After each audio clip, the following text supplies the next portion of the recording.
There's a couple of different ways you can bundle your products or put bundles together.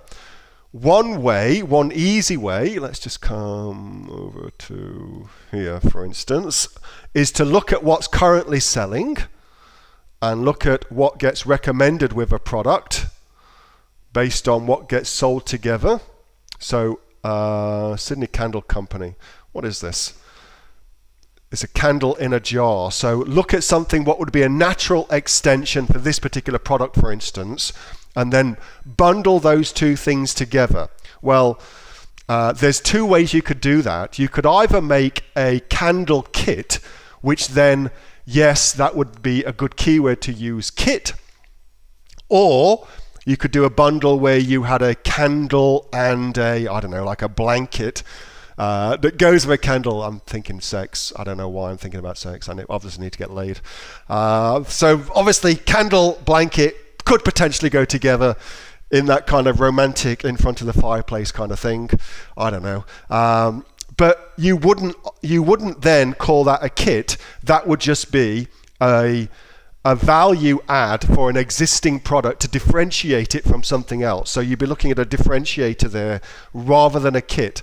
So it would all depend. And I would, if I were you, come to something like merchant words. Like if we type in kit, I wonder what comes up. I would go and Google or go to merchant words. Look at that pumpkin carving kit. 2.8 million searches, holy shit. Slime kit, acrylic nail kit. So they're all examples of when you would use the word kit as a keyword. But just selling acrylic nails, and when you bundle that with, like, I don't know, lipstick or something like that, clearly you can tell I don't really wear many acrylic nails, but then you wouldn't call that a kit, it would just be something else. So the keywords really is a function of who you're selling it to and what they're going to type in. And that's the most important thing for you to keep in mind. Who's buying it? What are they typing in? Because that's the thing that should influence your search terms more than anything else that you're doing. It's a good idea though. I like where you're thinking. Good to do that. Added bath bombs to a candle kit. Yeah, like a candle kit, bath bombs is a great idea.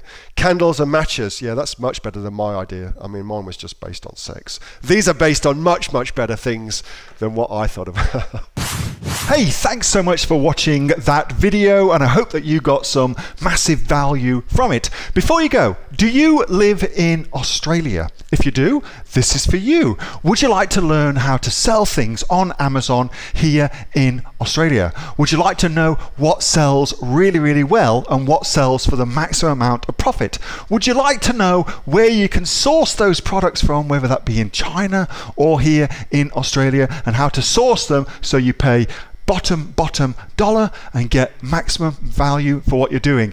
If you do, please subscribe to my channel and like this video, and you'll learn that and much, much more. It's the exact same information that people like Jeff from New South Wales I've used to make $45,000 a month on Amazon, that Sue, who's from the sunny coast, has used to purchase herself a brand spankly BMW every single year as a result of her e-commerce business, and the lovely Kate from Bowral in New South Wales has used to make $32,000 a year on, a month, not a year, a month on Amazon, and indeed Anthony, who makes $15,000 a month on Amazon, selling, as he puts it, odds and sods. If you'd like to learn the exact same information that they use to maximize their profits for their Amazon businesses, subscribe to this video, like my channel, post below if you want me to teach you something. Okay, I'm out of here. Speak to you soon. Bye. Subscribe. Do it now.